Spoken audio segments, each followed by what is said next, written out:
Hello, and welcome to this week's edition of Weather or Not. I'm your host, Dana Osgood, joined by our forecaster of the week, Kyle Eck. Now, Kyle, we've been on a weather roller coaster over the past couple of days between rain and shine. What's your forecast looking like? So our fall festival weekend here in State College is looking a bit dicey, Dana. It's going to be a bit drier on Saturday than Sunday, and then we take a dive into chilly weather next week. So it's going to be a bit spooky as we head towards Halloween.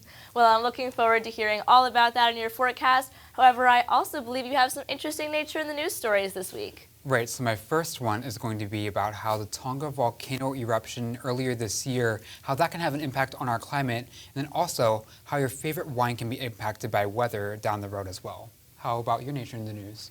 So I have stories about a fisher, which is an animal located in Washington State, as well as whether a lake on Mars is actually a lake at all. Wow, it seems very interesting. And with that, let's get into Nature in the News.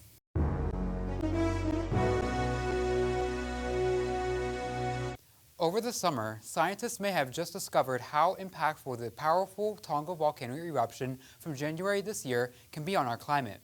Volcanoes are known to spew ash and aerosols like sulfur dioxide high up into the stratosphere, the layer of atmosphere directly above the troposphere where we see our weather, in which they can block out sunlight and lead to a temporary global cooling, usually lasting no more than a few years.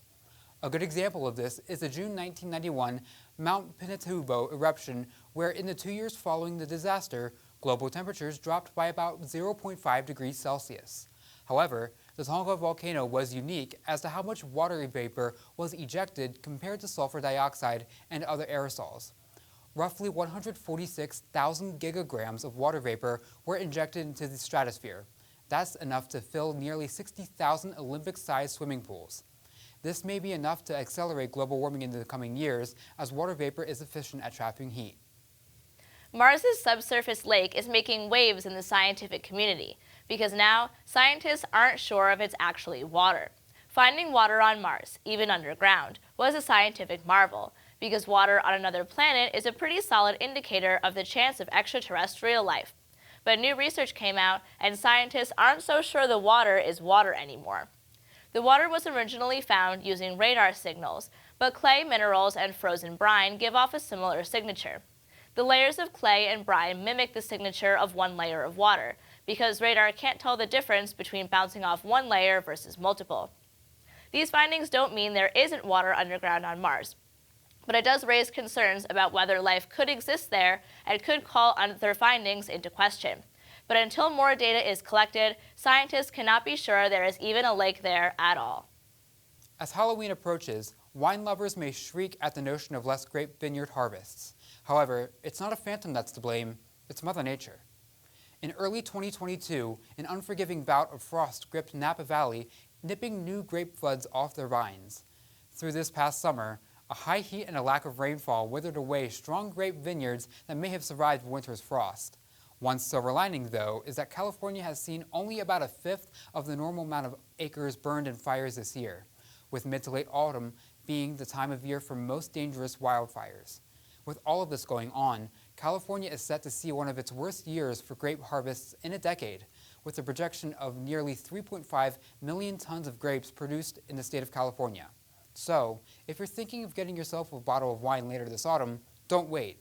Blink, and your favorite bottle may vanish. There are fishers in trees in Washington State, but no, they aren't out of their element. Fishers resemble a mix between a cat and an otter, but they're actually a type of weasel. And despite their name, they don't actually fish, though they will eat them if they wash on shore first. They eat small mammals, insects, and fruits instead. They used to live in the forests around Washington State, happily climbing trees and scampering in the underbrush. But years of poaching and habitat loss have left them high and dry. Scientists aim to reintroduce the weasels to the area by releasing them in state parks, a project which started over 14 years ago. The Washington Fisher Recovery Project confirmed 7 births on the Olympic Peninsula since the project began, the newest of which was earlier this October. The females actually raised their young high above the ground in hollowed-out tree trunks. They're also very agile, jumping 2 meters between tree branches and can run up to 30 kilometers in a day. Fishers are very important to an ecosystem because a variety of carnivores make an ecosystem stronger, and despite the project's conclusion, their numbers continue to grow.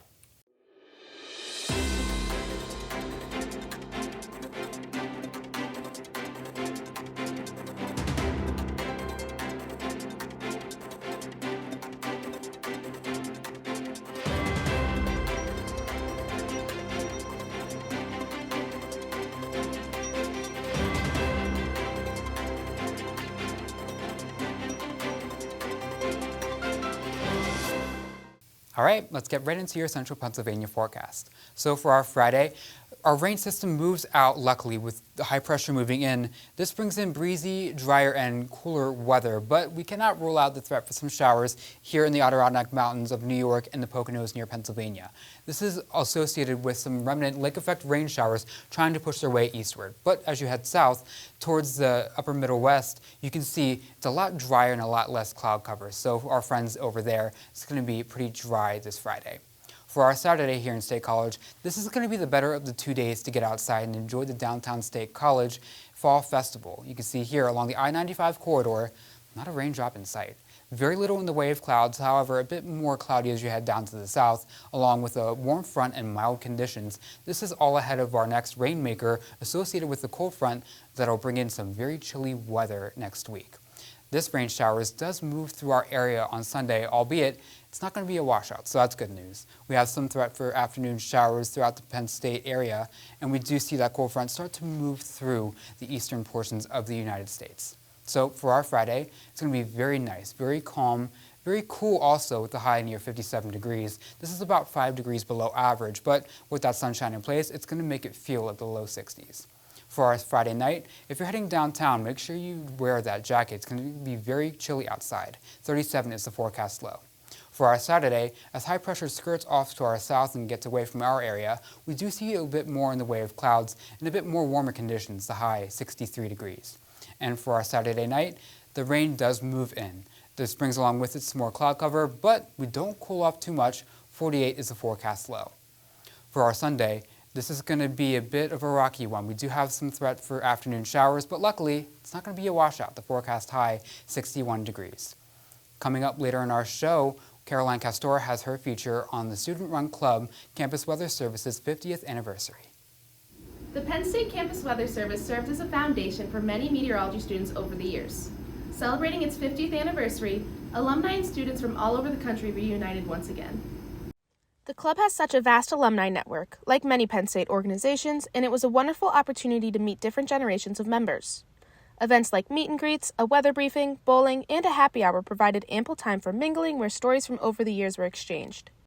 Penn State alumni, Weather World executive producer, and former CWS president himself, Rob Leidick, helped put the wonderfully nostalgic weekend together. It put things into perspective seeing graduates from 1975 in the same room with current students who won't even graduate until 2025.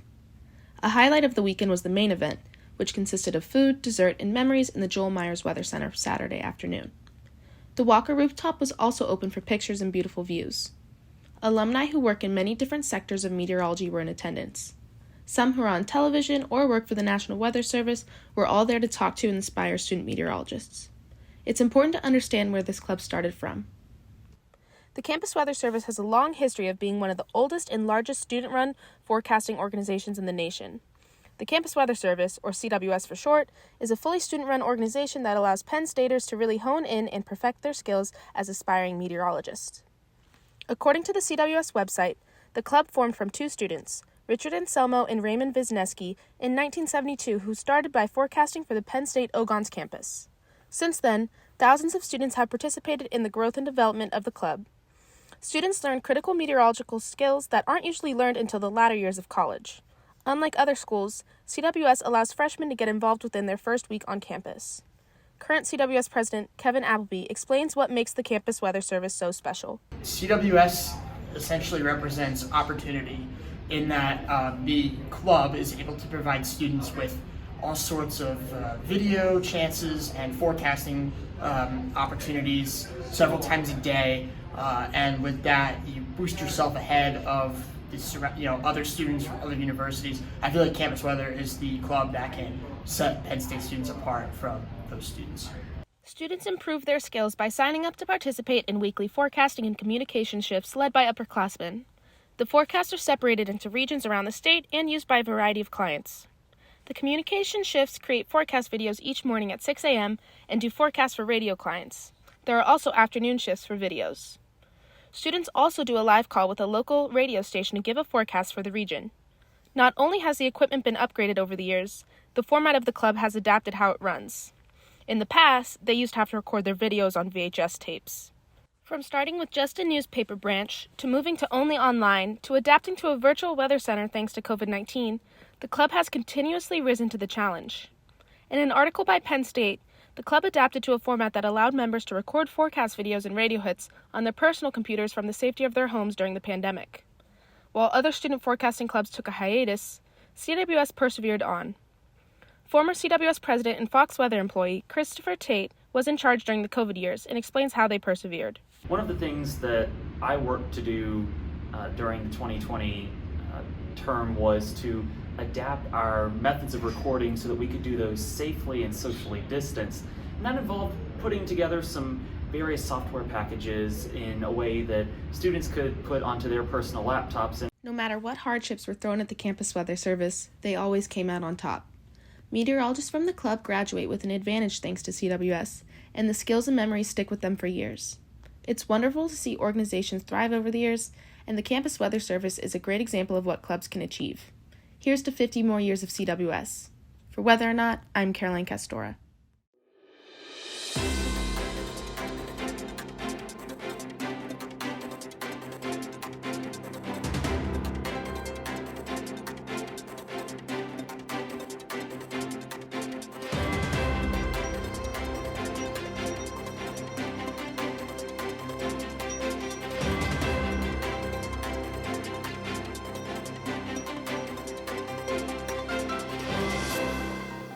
All right, let's get started for our weekend recap. So for our Friday, we'll see abundant sunshine in place. This is thanks to high pressure near us. We'll see a high in the mid to upper 50s. This is a bit cooler than average, but with the sunshine overhead, it's going to make it feel all the more comfortable out there.